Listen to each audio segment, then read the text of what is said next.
So, willkommen zu unserem ersten Webinar ever. Das ist was Besonderes für uns, weil wir ganz lange Zeit gerade eben nur Organic und über Performance Marketing gewachsen sind. Und das ist jetzt das erste Mal, dass wir ein Live-Event machen. Auch mit einem frischen neuen Setup. Ich bitte euch, unser wunderschönes Telefon hier zu appreciaten. Ähm, und ich werde jetzt noch diese schönen, awkward 2 Minuten Smalltalk machen, bevor wir richtig ins Inhaltliche reingehen. Und dann werden wir heute durchstarten. Ich habe auch meinen Lukas dabei, das ist mein Founders Associate. Ich hebe den jetzt mal auch direkt hier bei mir ins Podium rein. So, hi Lukas. Gut. Ähm, Wir haben heute eine knackige Agenda für. Hi Lukas. Hi, hallo an alle. So, schön, dass wir es geschafft haben. Ähm, Wir haben heute eine knackige Agenda für eine Stunde. Und zwar haben wir Folgendes vor. Einerseits werden Lukas und ich uns jetzt vorstellen, dann kurz Fonio, was wir als Company machen. Als nächstes gehen wir in den Punkt Datenschutz ein, weil wir sind ja noch immer in Deutschland und im Dachraum. Das ist meine Lieblingsfrage am Ende des Tages. Also wir sind compliant und DSGVO-konform, aber was ist immer mit dem Datenschutz? Das heißt, das nehmen wir heute direkt mal vorweg, bevor es hinten nachkommt. Und dann kriegt ihr alle mal eine Plattform-Tour von Fonio, damit ihr ein Gefühl kriegt, was ist denn eigentlich im Moment schon möglich. Und dann werden wir auch live gemeinsam einen KI-Telefonassistenten bauen. Ich schätze, dass wir dann all in all für dieses ganze Paket an die 40 Minuten dauern und die letzten 20 Minuten wollen wir uns dafür nehmen für ein FAQ. Da wird sicher auch einiges zusammenkommen. Und für alle, die dann noch immer nicht genug haben, machen wir direkt im Anschluss noch ein Webinar für Fortgeschrittene. Und dort werden wir dann ein Deep Dive reinmachen. Genau. So, dann würde ich jetzt mal direkt damit beginnen. Und ich beginne mal mit mir selber als Vorstellung. Ich bin einer der Gründer und Geschäftsführer von Fonio. Ich hatte davor schon eine andere Firma. Das war GetNano. Das war ein Startup im Bereich User-Generated Content, das mehr in der Werbung angesiedelt. Das habe ich Anfang letzten Jahres verkauft und bin dann direkt fließend übergegangen in Fonio. Wir hatten rückblickend irrsinnig Glück mit dem Timing der Gründung, weil das rückblickend der erste mögliche Zeitpunkt war, wo KI und die Modelle schon so weit waren, dass auch Telefonie unterstützbar war. Und das hat dazu geführt, dass wir sind zwar erst recht kurz am Markt, seit Ende September, Anfang Oktober letzten Jahres, aber unser Produkt dafür schon sehr, sehr ausgereift ist. Und wir sind seit letzten Oktober sehr schnell gewachsen. Unser schlechtestes Monat war 30% Umsatzwachstum, unser bestes 90% von Monat zu Monat. Das sind schon einige Wachstumschallenges, die dann auch mitkommen.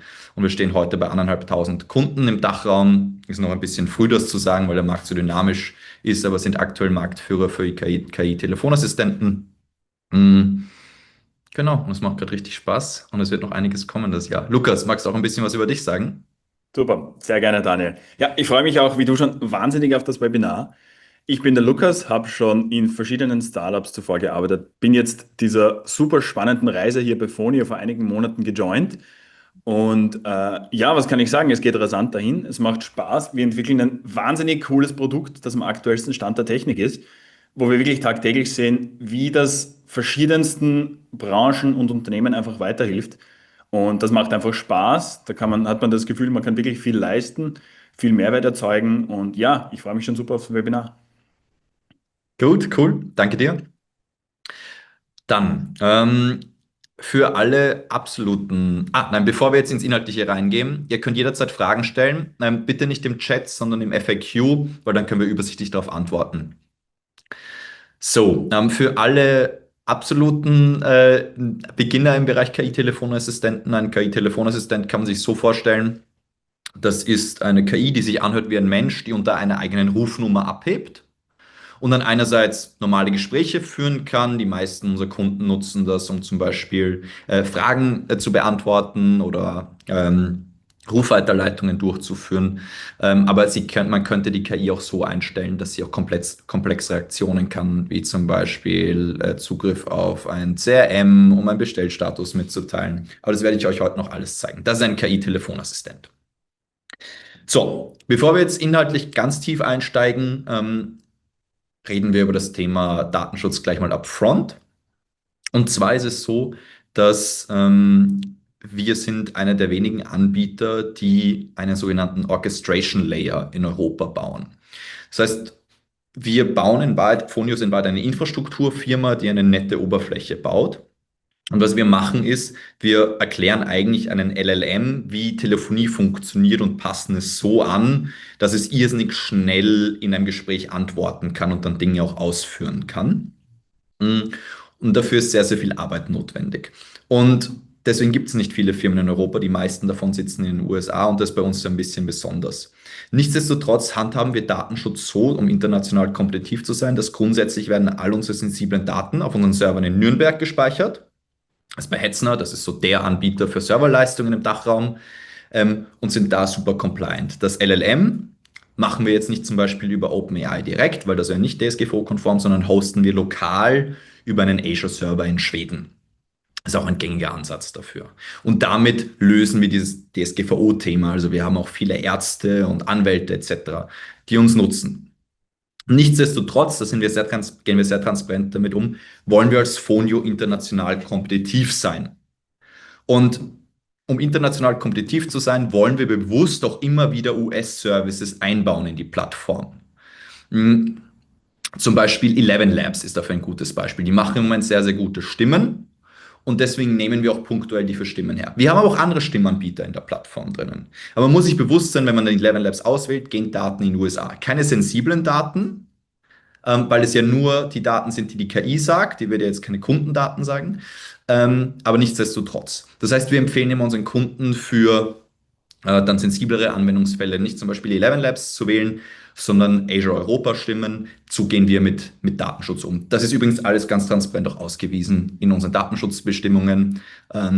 Und so schaffen wir diesen Spagat zwischen einerseits die Möglichkeit immer auf eine komplett compliant EU-Infrastruktur, aber wenn man dann coole Services dazu wählen will, kann man das punktuell sich in der Plattform aussuchen. Gut, Stichwort Plattform. Ich würde sagen, wir tauchen jetzt ein und ich mache mal einen kleinen Screenshare, um euch zu zeigen, wie Fonio ausschaut und dann, wie man sich selber einen KI-Telefonassistenten baut. So, gut. Eine Sekunde. Tada, tada.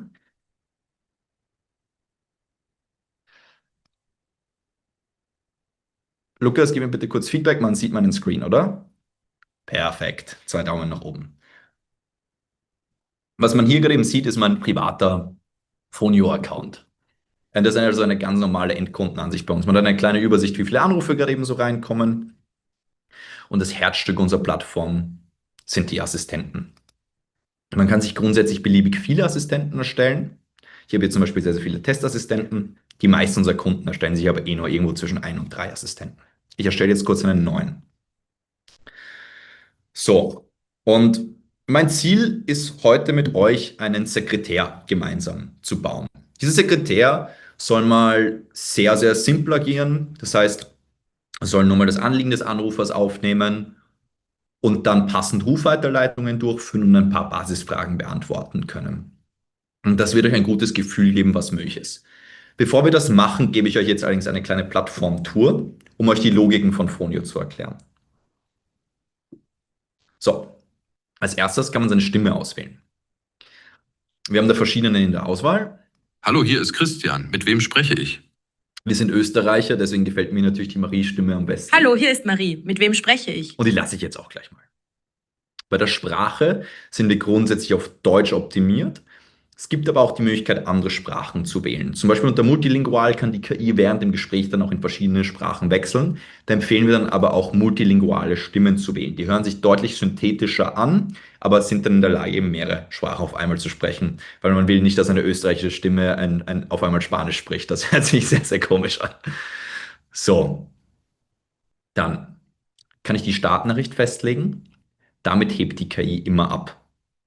Das ist immer 1:1 gleich. Und meine Empfehlung an euch alle ist, lasst diese Startnachricht so simpel wie möglich. Wir haben Kunden, die bauen da ganz komplexe, lange Startnachrichten, aber in Wahrheit, wir wollen mit der KI das Rad nicht neu erfinden. Wir wollen bestehende Prozesse gut nachbauen. Also so wie ihr aktuell abhebt, so sollte die KI auch abheben, aber es gibt ein paar Dinge, auf die man hinweisen muss. Also, dass es eine KI ist und dass der Anruf aufgezeichnet wird. So, und deswegen ist das jetzt mal die Startnachricht. Wie kann ich helfen? Und im Prompt legt man dann fest, wie die KI sich grundsätzlich verhalten soll. Das Prompt ist jetzt wirklich das Herzstück der KI. Und dort legt man das gesamte Verhalten und die Informationen fest, die die KI mal grundsätzlich im Gespräch haben soll. Und das kann man gleich schreiben, wie man es von ChatGPT gewöhnt ist. Das heißt, ganz normal im Fließtext, in einer menschlichen Sprache. Und ich zeige euch jetzt mal, wie so eine Prompt-Vorlage dafür ausschaut. Ich füge hier jetzt mal also wir haben da ein paar Vorlagen, die man wählen kann. Und ich füge hier jetzt mal eine Vorlage für eine Empfangsperson ein. So, oder? Und ich gehe das jetzt mal kurz mit euch durch. Wie gesagt, diese Vorlage trifft unseren Use Case eh schon sehr gut. Wir werden es aber dann nachher trotzdem ein bisschen adaptieren. Wir sagen jetzt, dass nach der Startnachricht, ergo die hier, nachdem der Anrufer darauf geantwortet hat, der Anrufer informiert werden soll, dass der Anruf aufgezeichnet wird, weil die KI eine KI ist. Und danach soll die KI nochmal fragen, danke, ist das Ihr vollständiges Anliegen? Ich werde es jetzt an die richtige Person weiterleiten. Und da müssen wir noch definieren natürlich, ja, wann soll die KI denn eigentlich an die jeweilige Person weiterleiten?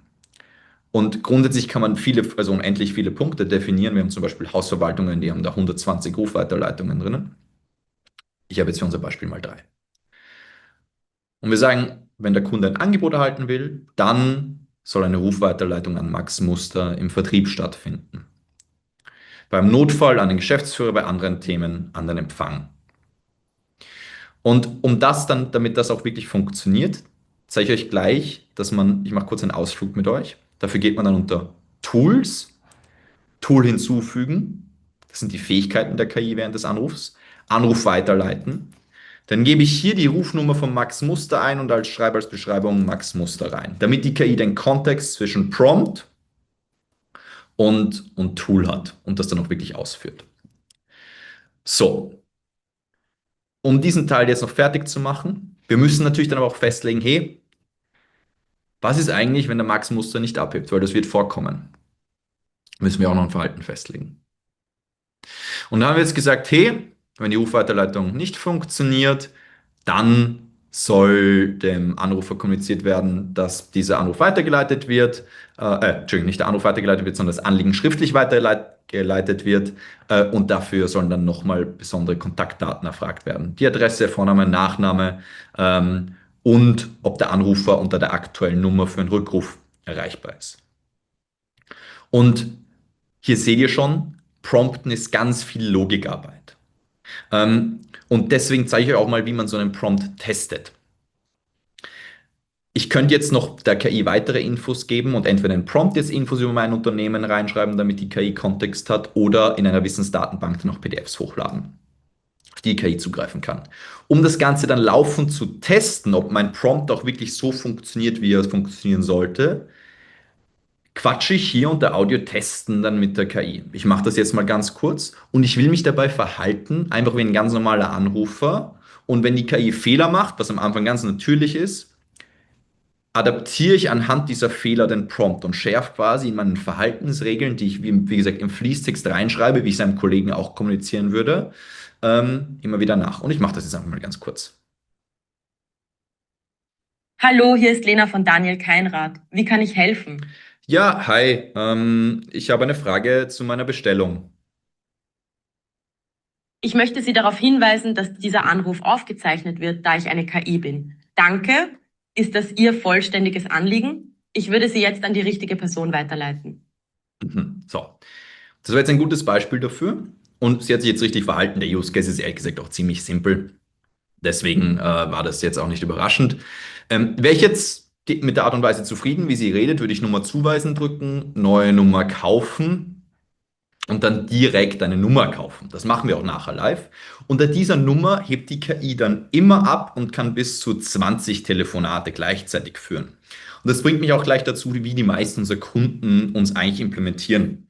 Und das Schöne ist, dass für Fonio kein langwieriger Setup-Prozess notwendig ist, sondern man kann stattdessen einfach eine Rufweiterleitung von seiner Hauptnummer auf die KI-Nummer durchführen.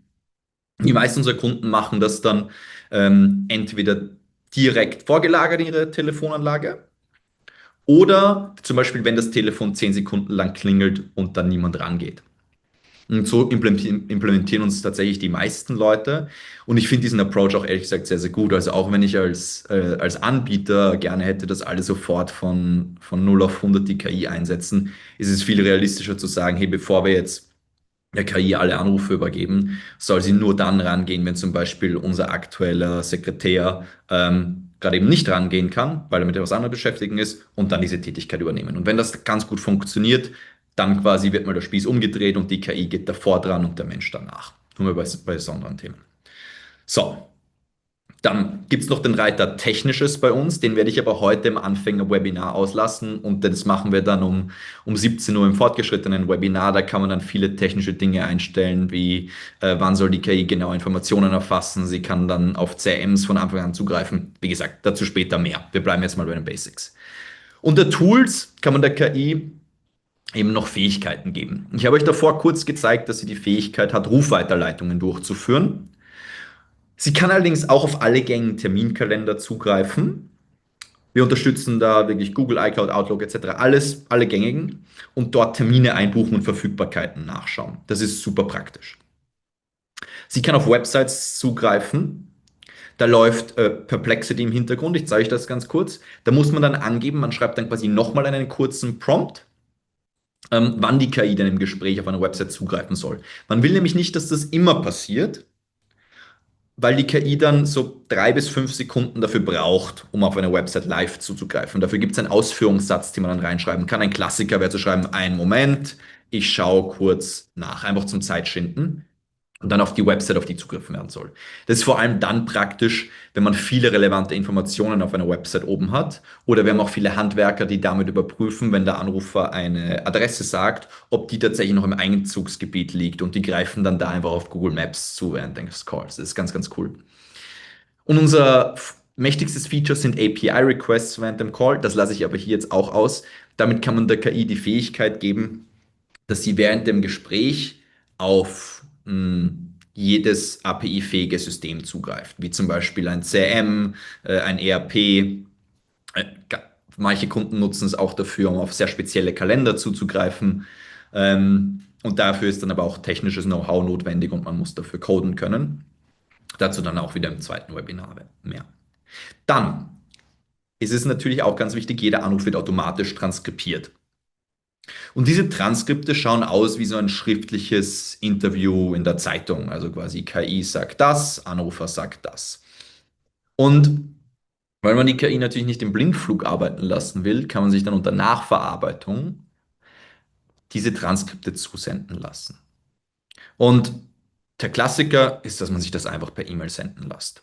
Und da würde ich jetzt angeben, zum Beispiel Anruf erhalten, Klammer, KI. Bei der simplen Variante lasse ich mir diese Transkripte von dem Gespräch immer an dieselbe Adresse schicken, zum Beispiel an meine Office-Ad-Adresse. Bei der bisschen komplexeren Variante, und die habe ich eigentlich auch ganz gern für unseren Use Case, ist, dass man einen dynamischen Empfänger einstellt. Das ist dann nochmal ein eigenes Prompt, wo ich festlege, unter welcher Bedingung wer in meinem Team eine E-Mail kriegen soll.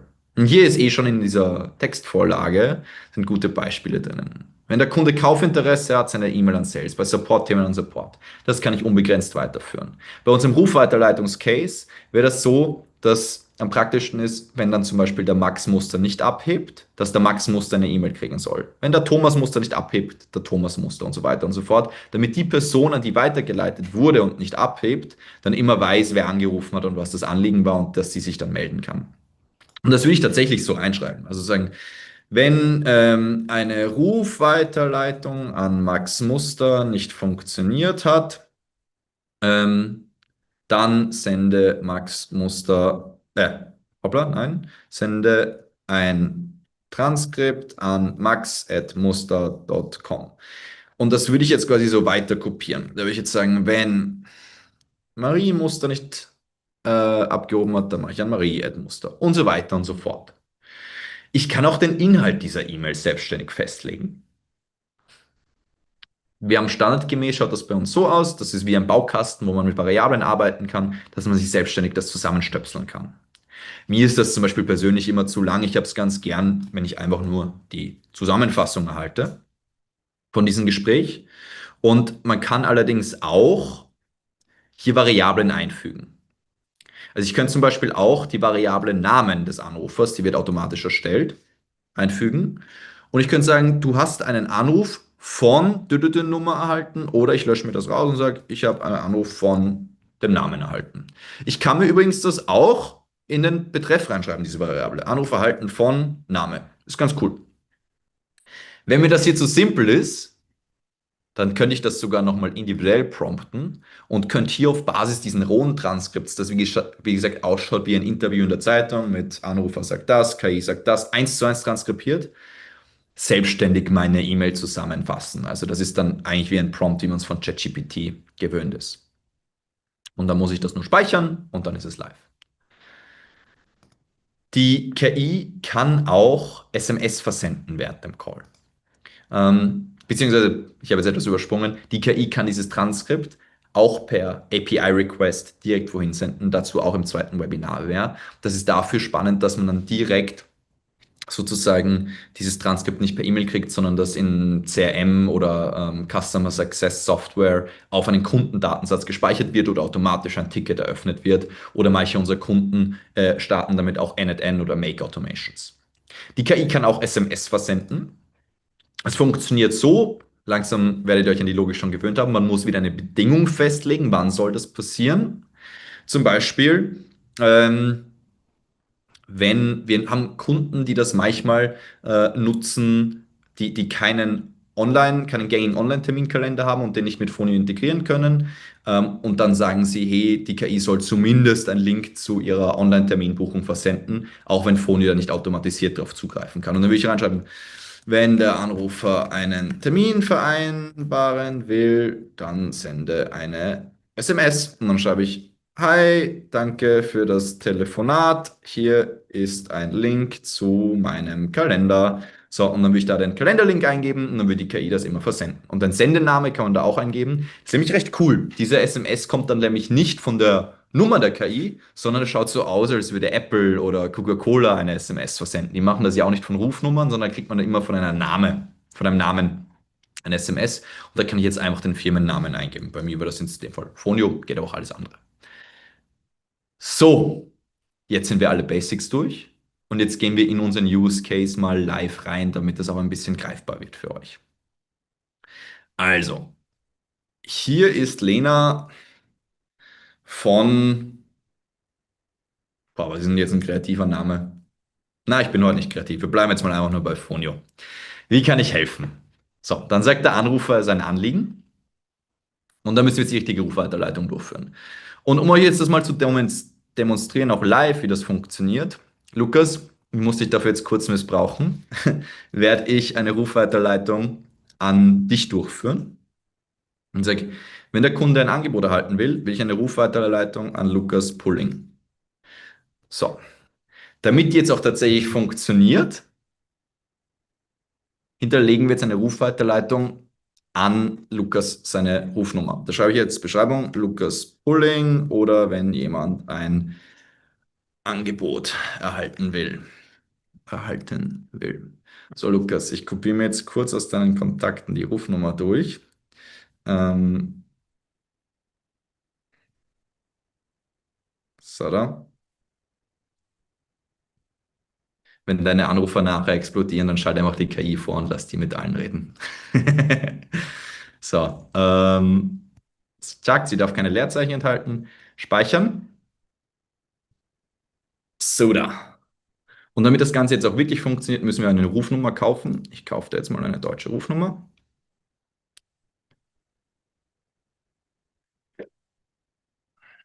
Das dauert immer ein bisschen. Er wird gleich da sein. So, unter dieser Rufnummer hebt die KI jetzt immer ab und ich kopiere mir das jetzt mal wieder kurz aufs Handy. Ich halte das mal kurz rein, wenn man das lesen kann, dass ich jetzt nichts fecke.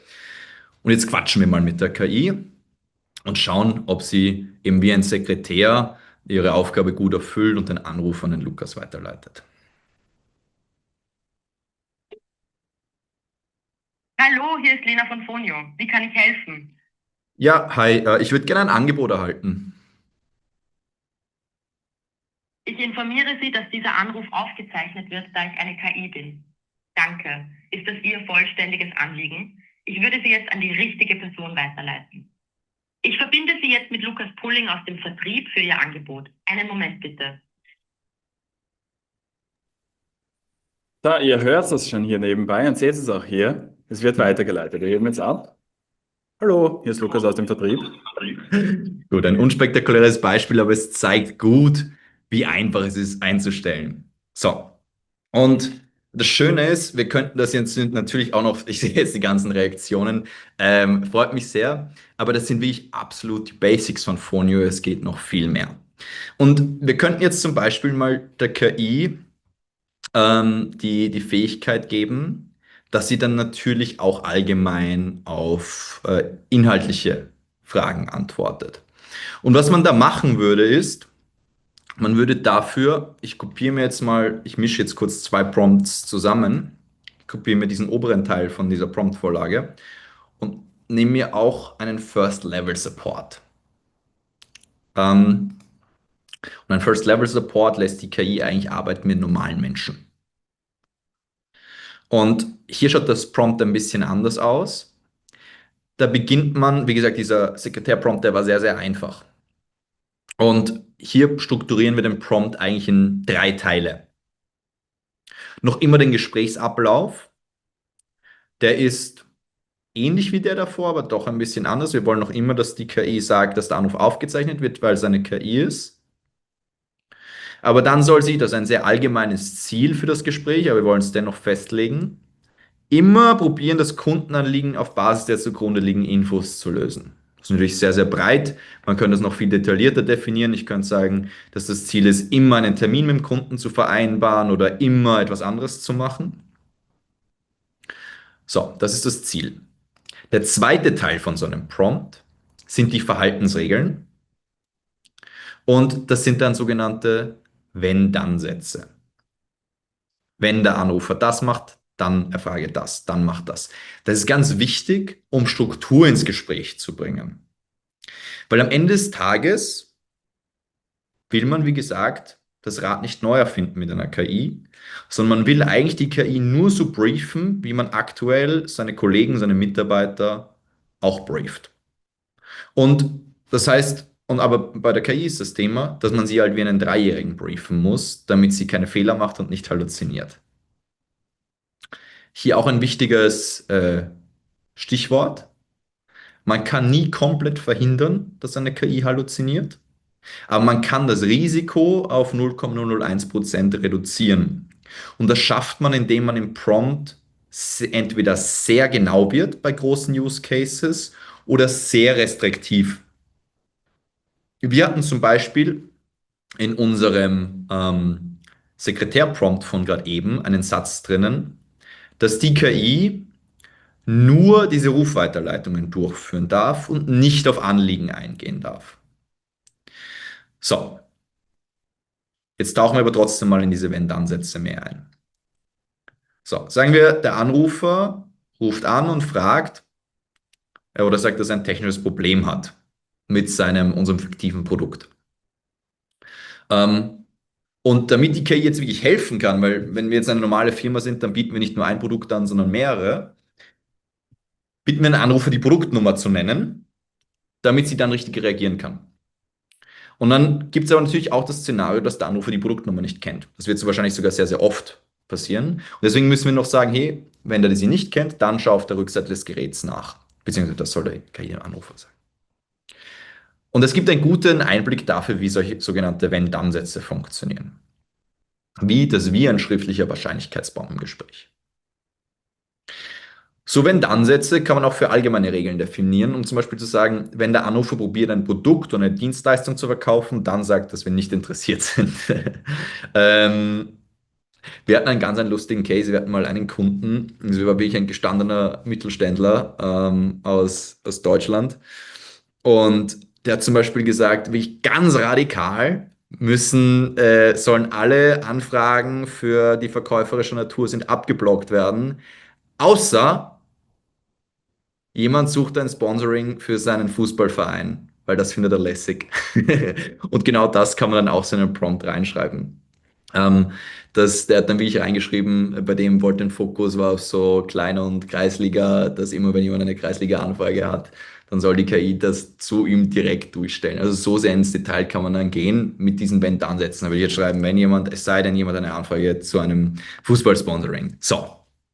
Ähm, dann ist der dritte Teil von so einem inhaltlichen Prompt, Überraschung, Überraschung, der Inhalt.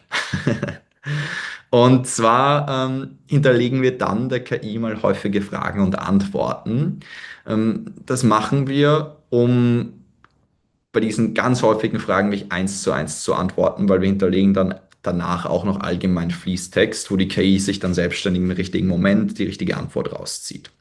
Und zum Beispiel, Klassiker, es habt ihr einen Parkplatz? Nein, aber 2 Minuten entfernt ist eine Garage. Und die KI wird da immer eins zu eins gleich antworten. Und da würde ich auch immer allen unseren Kunden empfehlen, einfach immer sämtliche FAQs, die daherkommen, einmal niederschreiben, einmal reintun. Weil, wie gesagt, wir wollen immer das Risiko minimieren, dass die KI halluziniert. Und so im letzten Punkt von einem Prompt hinterlegt man dann allgemeine Infos über sein Unternehmen im Fließtext. Das heißt zum Beispiel den Unternehmensnamen, die Leistungen, die man anbietet, die Preise. Und dieser Punkt ist wirklich essentiell, damit, ich kann mich da nicht oft genug wiederholen, die KI nicht halluziniert. Um euch da ein Beispiel zu geben, wir haben zum Beispiel mal ein Autohaus als Kunde gehabt und die haben nur VWs verkauft. Und haben quasi hier brav in dem Reiter geschrieben, Infos über das Unternehmen, alle Infos über Autohaus, seit wann sie gibt und was für Services sie anbieten, wie viel eine Stunde kostet. Haben aber darauf vergessen, die Marken und Modelle reinzuschreiben, die sie anbieten. Das führt natürlich dazu, wenn dann mal jemand anruft, der sich nicht perfekt auskennt und man fragt, ja, was für Autos bietet sie an, dann würde die KI einfach mal ganz grundsätzlich immer positiv antworten.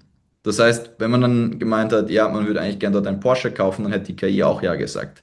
Und das Autohaus hat natürlich auch nicht alle Modelle dort im Angebot von VW. Das heißt, da muss man auch reinschreiben, was für Modelle es im Angebot gibt und so weiter und so fort.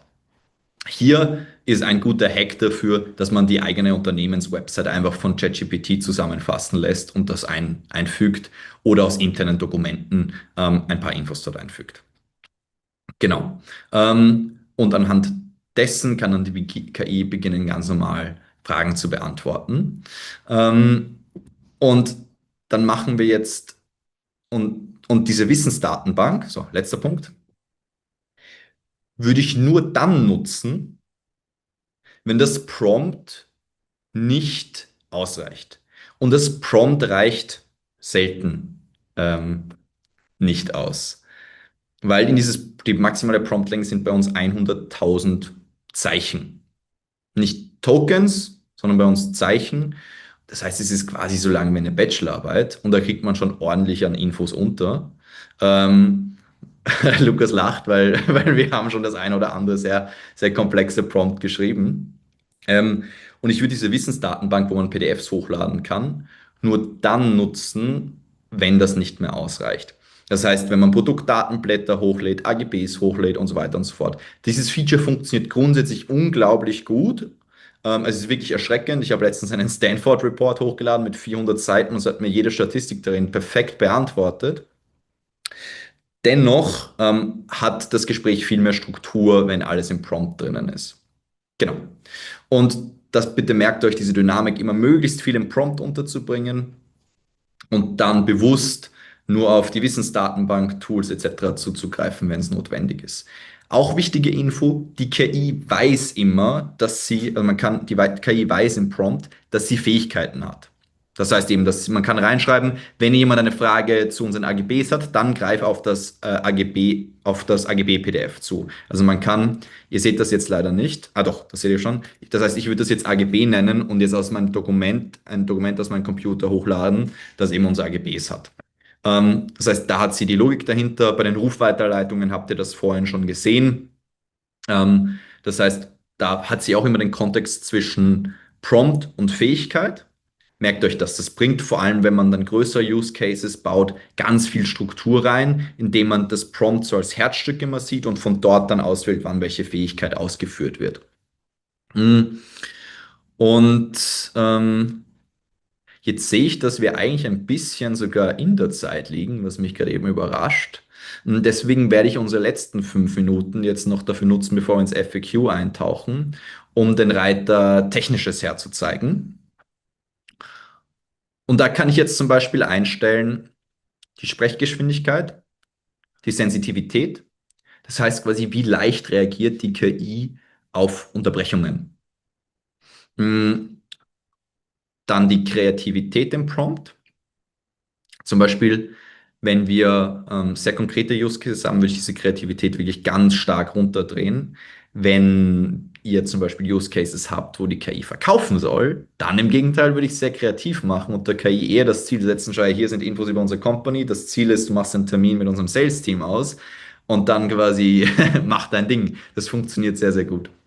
Wir machen das tatsächlich sogar intern bei unserer eigenen KI so, die man auf unserer Landingpage anrufen kann oder wo man sich anrufen lassen kann. Die ist auch darauf eingestellt, dass sie sich eigentlich einfach selbstständig verkaufen soll. Und ist natürlich gebrieft, was wir als Firma machen. Dann, was bei uns als Firma ganz besonders ist, da traue ich mich im Moment zu sagen, da sind wir im Moment weltweit die einzigen, es sei denn, in den letzten 2 Wochen hat sich was verändert. Wir sind die einzige Company, die E-Mail-Adressen erkennen kann. Und das liegt daran, dass wir eine Logik gebaut haben, oder vorweg, um da mehr Kontext zu geben, E-Mail-Adressen und Spezialinformationen wie Kennzeichen oder allgemeine Adressen sind so der Endgegner einer KI, weil die so individuell sind. Und was wir hier gebaut haben, ist, man kann sozusagen selbstständig festlegen, wann die KI ein stärkeres, aber langsameres Modell aktivieren soll. Und wir antizipieren sozusagen, wann der Anrufer das im Gespräch sagt. Und das ist super performant. Das heißt, ich kann da zum Beispiel festlegen, wenn jemand seine E-Mail-Adresse sagt, dann soll die KI eben genau ein stärkeres Modell aktivieren, genau zuhören. Und im Prompt hat sie als Info, Entschuldigung, nicht im Prompt, im Transkript hat sie als Info, dass das circa so ausschauen soll. Ich könnte hier aber auch einfach sagen, hey, beim Kennzeichen soll sie auch genau zuhören und ein Kennzeichen schaut bei uns so aus. Man merkt, dass ich kein Auto habe, weil sonst wüsste ich, wie man ein Kennzeichen schreibt. Dann kann man sich das Audio noch aufzeichnen lassen. Äh, Man kann die Gespräche automatisch löschen lassen. Und jetzt kommen wir wirklich in das ganz Technische rein, das skippe ich jetzt wieder. Zu guter Letzt zeige ich euch jetzt noch kurz, wie so ein Anrufsverlauf auch bei uns ausschaut. Dieses Transkript, über das ich die ganze Zeit geredet habe. Und das sieht man hier schon. Hier sieht man alles, was ich gesagt habe. Das war natürlich ein sehr, sehr kurzes Gespräch und da sieht man auch die Aktionen, die die KI ausführt. Mm. Und ich meine, das ist jetzt mein persönlicher Account, also wird man auch von anderen jetzt die Gesprächsdaten sehen, deswegen klicke ich jetzt nicht rein. Aber grundsätzlich sieht man da natürlich auch längere Transkripte. Es ist immer wie so ein Zeitungsinterview. Genau, damit kommen wir jetzt mal mit unserer Demo zu einem Ende und wir freuen uns jetzt schon sehr, eure Fragen zu beantworten. Lukas, hat sich schon ein bisschen was gesammelt? Ja, hat sich schon ein bisschen was gesammelt, ist eine gute Frage. Wir haben im FAQ mittlerweile 77 beantwortete Fragen und 32 offene Fragen. Äh, Lieb's. ja, ich weiß gar nicht, wo wir am besten starten. Vielleicht scrollst du einfach mal kurz durch und startest direkt los, Daniel. So, gib mir eine Sekunde. Ähm, Ich hüpfe da jetzt selber wieder so genau rein. Soll ich das Screenshare beenden oder drinnen bleiben? Was meinst du? Ich glaube, du kannst gern drinnen bleiben. Vielleicht musst du irgendwas herzeigen aus der Frage. Passt. Gut. Ähm, Dann hilf mir kurz, da Struktur reinzubringen. Ja, das ist, glaube ich, schwierig, weil die Fragen hageln wirklich hier live herein. Vielleicht starte ich einfach mal. Ja. Wo gehen wir rein? So, eine Frage. Ich klicke auf Answer Live. Ich weiß nicht, was dann passiert. Macht nichts. Wie gebe ich der KI eine genaue Aussprache des Firmennamens und die Betonung Mhm. vor? Super. Der Sehr Nutzer hat wichtig. alles probiert, scheitert aber dran. Daniel, bitte. Gut. Also, ich hüpfe jetzt nochmal wieder kurz in einen Assistenten rein. Und man muss dann beginnen in einer sogenannten, jetzt fällt mir der Begriff dazu nicht ein, aber so zu schreiben, wie sich's anhört. Das heißt, mh, hätte ich jetzt bei uns die Betonung nicht auf AI im Firmennamen, sondern AI, dann würde ich schreiben, hallo, hier ist Lena von Fonio, Punkt A minus I. So würde ich es dann ausschreiben und dann würde es die KI auch genauso sagen. Das ist etwas, wo man sich auch öfter mal spielen muss. Aber die meiste Zeit, also wirklich 90% der Zeit, kann man sich genau über solche Ansätze das lösen. Hier auch noch kurz dieser Hinweis darauf, es ist ganz wichtig, dass man da dann eine hochdeutsche oder österreichische oder Schweizer Stimme hat und keine multilinguale, weil die eben in der Aussprache so synthetisch sind. Also ich zeige das für alle anderen Zuhörer mal kurz. Hallo, hier ist Lena von Beispielfirma. Wie kann ich helfen? Und das ist dann ganz anders und die hat eine Schwäche dann für ebenso Detailaussprachen. Gut. Sehr gut, wunderbar. Ich glaube, ich übernehme mal kurz, wenn das okay ist, und würde jetzt ein paar Fragen relativ schnell durchgehen. Was ist hier spannend für unsere Nutzer? Genau, wie kann ich im Prompt Sprechpausen definieren? Das ist, glaube ich, gar nicht so einfach. Man kann aber speziell, wenn mehrere Infos abgefragt werden. Zum Beispiel bleiben wir beim Autohaus, von dem der Daniel vorher erzählt hat.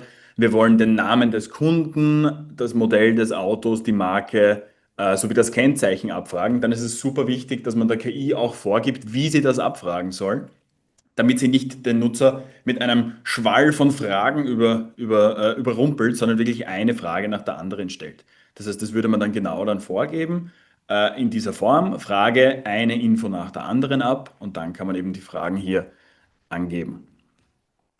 So, was haben wir darüber hinaus noch? Können Nachrichten auch über WhatsApp versendet werden? In Fonio an sich nicht. Dort hast du eben die Möglichkeit, das Ganze über SMS oder E-Mail zu versenden.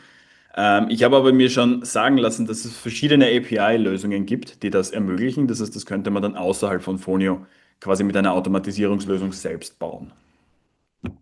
Das geht dann, um da kurz reinzugrätschen, das ist in der Nachverarbeitung, API-Request und da bieten sich dann Tools wie Make.com, N8N oder Zapier super an, wobei ich persönlich N8N am meisten mag. Und das funktioniert dann so, dass die meisten unserer Kunden starten mit einem Webhook dort. Das ist der erste Schritt. Dort landet das rohe Transkript. Das ist sozusagen der Start für so einen Workflow. Man mag aber nicht das ganze rohe Transkript jetzt auf WhatsApp kriegen. Deswegen muss es noch einen zweiten Schritt geben und da lässt man sich das dann von einem LLM wie jetzt OpenAI zum Beispiel nochmal zusammenfassen auf eine Art und Weise, wie man mag. Da muss man dann sozusagen noch ein kleines Prompt schreiben, wie diese Zusammenfassung ausschauen soll. Und dann ist der dritte Schritt in diesem Workflow, das kann man sich das alles visuell zusammenziehen, wie so ein Workflow ausschauen soll. Dann eben, dass es über WhatsApp versendet wird. Das ist nicht super schwer, da gibt es auch recht viele YouTube-Videos dazu. Genau. Daniel, magst du vielleicht nochmal kurz auf die Preise und Kosten bei uns eingehen? Das wurde auch schon ein paar Mal gefragt. Sehr gerne.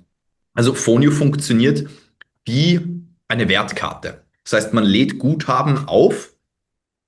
Unsere Preise sind pro Minute und die werden aber sekundengenau abgerechnet. Also ich gebe das nochmal, schalte das kurz frei. Das heißt, zum Beispiel, je nach Volumen im Monat liegen unsere Preise zwischen 35 und 25 Cent die Minute. Wenn die KI jetzt, sagen wir, man verbraucht 1.500 Minuten im Monat, das heißt, man ist in unserem 30-Cent-Plan. Übrigens als Info, sobald man einmal in einen höheren Plan reingekommen ist, bleibt man für immer dort. So, sagen wir, man braucht jetzt, der Minutenpreis ist 30 Cent die Minute, die KI redet jetzt 43 Sekunden, dann rechnen wir nicht eine angefangene Minute ab, sondern eben 43 Sechzigstel von 30 Cent. Und das macht das sehr, sehr angenehm dann. Und für all unsere größeren Kunden bieten wir dann auch individuelle Preise an. Und das Schöne ist, Bei uns gibt es quasi keine Setup-Fee, keine Startgebühr, sondern wir nehmen nur diese 300 € Mindeststartguthaben. Die sind zwar ehrlich gesagt, und jetzt habe ich mal die Möglichkeit, mich kurz dazu zu äußern. Wir werden super oft gefragt, ja, warum nehmt ihr eigentlich diese 300 € upfront? Das ist ja super unsexy, man weiß nicht, was man kriegt. Und für uns ist das im Moment noch so ein bisschen ein Must-Have, weil wir bieten ja sogar 30 Geld-Zurück-Garantie an. Das heißt, es ist ein Free Trial. Nur wir merken, dass wir unsere Kunden alle supporten müssen und wir antworten auch immer innerhalb von 24 Stunden auf jede Anfrage intern. Und wir wachsen gerade wie wild. Wir hatten letztes Monat 400 neue Kunden. Wir kommen da eh schon ein bisschen intern an die Limits zum Skalieren. Und das geht nur, wenn wir uns so ein Mindestcommitment von unseren Kunden holen. Wir wissen von unseren internen KPIs, dass wenn wir einmal auf ein Free Trial stellen, dass wir im Monat 4.000 bis 5.000 Neukunden gerade eben dazu kriegen würden. Und das könnten wir dann nicht mehr schaffen, da überhaupt auf irgendwas zu antworten. Und dafür sind wir gerade eben noch nicht ready. Und deswegen ist das unser Ansatz. Genau. Und das Schöne ist, dass eben mit diesem Pay-per-Use alles abgedeckt ist. Das Einzige, was extra anfällt, ist 9 € pro Rufnummer im Monat. Und die kann man auch jederzeit stornieren und das sind quasi die einzigen Fixkosten und sonst ist es einfach dieses Guthaben und wann und wie man das verbraucht, ist einem selber überlassen. Yes. Gut, was auch noch super spannend ist und schon ein paar Mal gefragt wurde, wo du als nächstes drauf eingehen könntest, wären Rufnummern. Welche Rufnummern gibt es bei uns? Wo bekommt man die her? Was kostet das? Und genau, wie bekomme ich meine individuelle Rufnummer? Kann ich eine Rufnummer mitnehmen? All diese Fragen. Gut. Also, warte, ich beende das jetzt mal wieder kurz. Grundsätzlich ist es so, dass man sich bei uns im Moment deutsche, österreichische Rufnummern kaufen kann. Standardgemäß auf einen Klick, so wie ich es euch gezeigt habe. Ich würde im ersten Schritt hinterfragen, ist es überhaupt relevant, dass ich eine individuelle Rufnummer besitze? Weil die meisten unserer Kunden machen ja eine Rufweiterleitung auf diese Nummer. Das heißt, die Kunden, die anrufen, sehen die KI-Nummer gar nie. Wenn aus irgendeinem Grund das aber dennoch relevant ist, dann gibt es zwei Varianten. Die erste ist, man kann uns, wenn man eine GmbH ist, uns den Handelsregisterauszug senden oder eine UG auch, Lukas, oder? Mit Gewerbeanmeldung und Ausweis ist es auch möglich, ja. Okay, gut, danke für die Korrektur. Uns einen Handelsregisterauszug oder Gewerbeanmeldung schicken und dann können wir um 50 € Aufpreis, weil das für uns ein bisschen manuelle Arbeit, eine lokale Rufnummer auch kaufen. Oder, das releasen wir jetzt tatsächlich in den nächsten Tagen, kann man dann auch bald per SIP-Trunk einfach über eine Nebenstelle in der eigenen Telefonanlage Funio hosten. Genau. Eine weitere Frage, die ich hier noch sehe, die super spannend ist, wie es bezüglich Sprachen aussieht. Ich glaube, da sind wir vorher relativ schnell drüber gegangen. Vielleicht kannst du da noch mal reingehen. Welche Sprachen kann denn Fonio und wie komme ich zu denen? Also, dafür nochmal kurz ein Screen-Sharing. Wir sind grundsätzlich auf Deutsch optimiert, unterstützen aber auch mehr Sprachen. Das heißt, wir unterstützen grundsätzlich mal sehr, sehr viele Sprachen. Wir machen das ehrlich gesagt so, es gibt dafür einige coole Firmen, die dann nur so sogenannte ähm, Speech-to-Text-Modelle bauen und Text-to-Speech-Modelle. Und da kaufen wir uns dann teilweise für andere Länder auch das dazu. Deutsch haben wir sozusagen selber und können dann da auch noch andere Sprachen unterstützen. Also wie quer durchs Gemüsebeet unterstützen wir.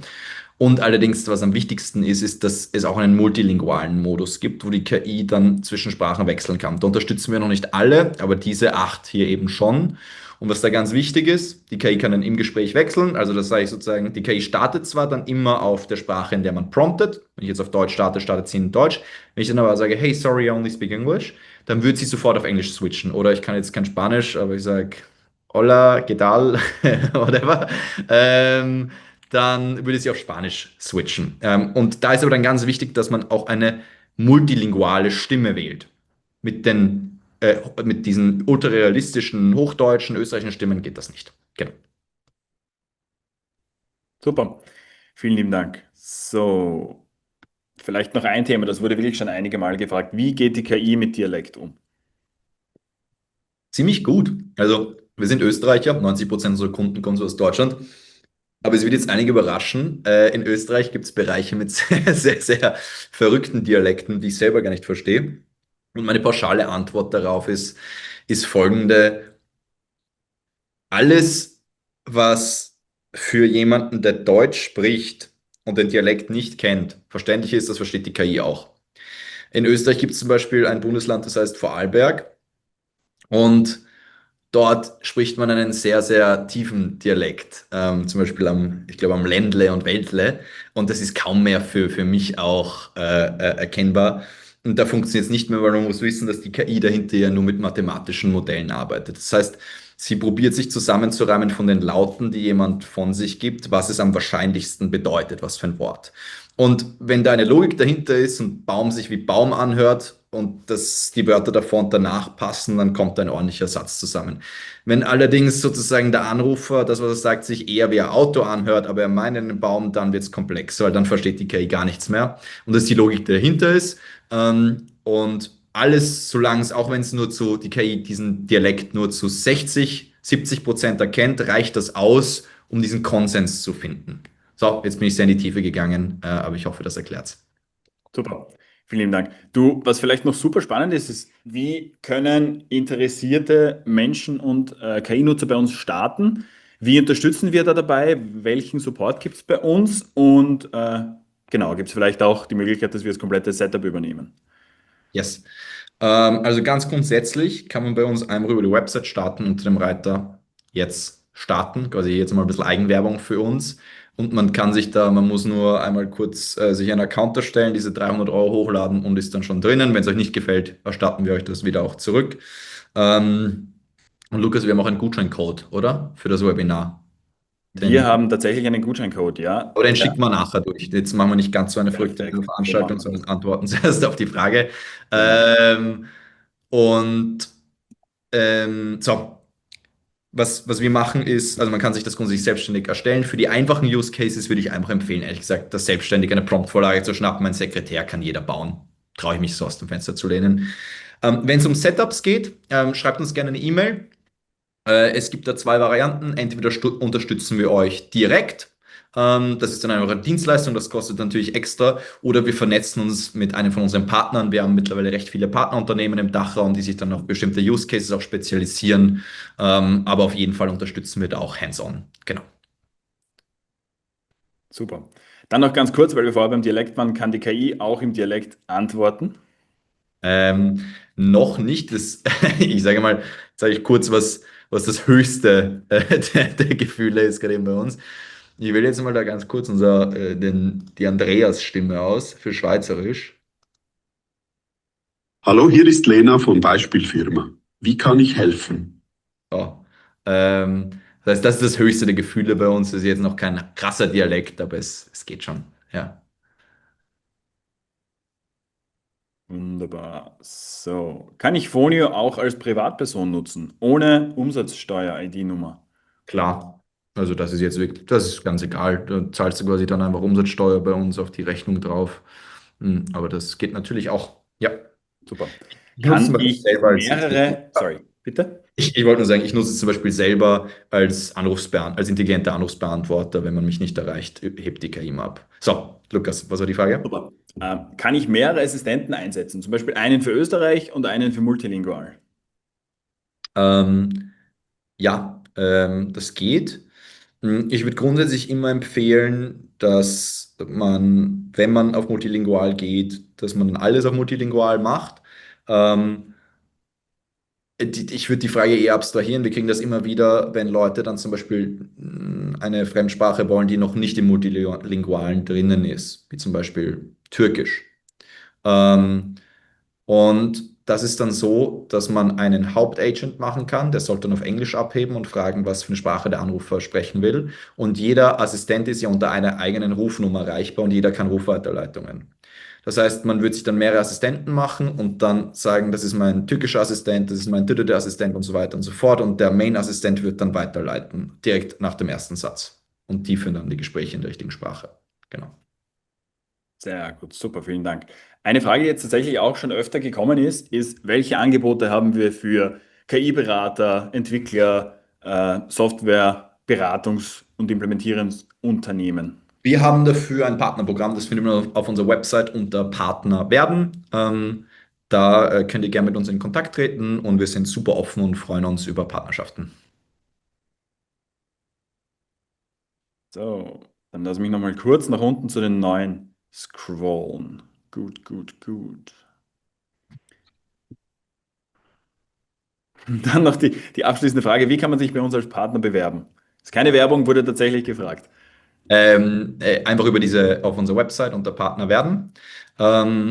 Und genau, da einfach kurz ein Formular ausfüllen und wir schauen uns das an und wenn das gut passt, dann melden wir uns und freuen uns. So, dann würde ich jetzt in Eigenwerbung noch als kleines Dankeschön an alle, weil ich weiß, dass wir sowohl neue Kunden oder potenzielle künftige Kunden im Webinar haben, als auch Bestandskunden, haben wir einen Gutscheincode mitgenommen, der ist sehr simpel, der ist Webinar -20 und das ist jetzt 20% auf eine Bestellung bei uns. Den haben wir jetzt mal nur für dieses Webinar aktiviert. Das heißt, der ist nur bis morgen Mittag gültig. Das ist auch der höchste Gutscheincode, den wir bis dato jemals ausgestellt haben. Nochmal Webinar -20, klein geschrieben, oder? Alles groß bitte, ganz Alles groß, hoppala, ganz wichtige Info. Dann sage ich mal danke. Lukas, wir müssen jetzt hüpfen, weil wir haben jetzt in 1 Minute das nächste. Das machen wir. Magst du da ganz kurz drinnen bleiben? Ich starte das andere und dann schicke ich dir den Link für das andere Webinar. Ich hab den Link tatsächlich schon. Ich werde den jetzt direkt hier in den Chat reinstellen. Wir werden das jetzt relativ bald schließen. So, Perfekt, da ist das für machen das wir auch. zweite Webinar jetzt. Und freue mich jetzt auch sehr. Und bis bald. Ciao, ciao, hat Spaß gemacht. Ciao, Dankeschön.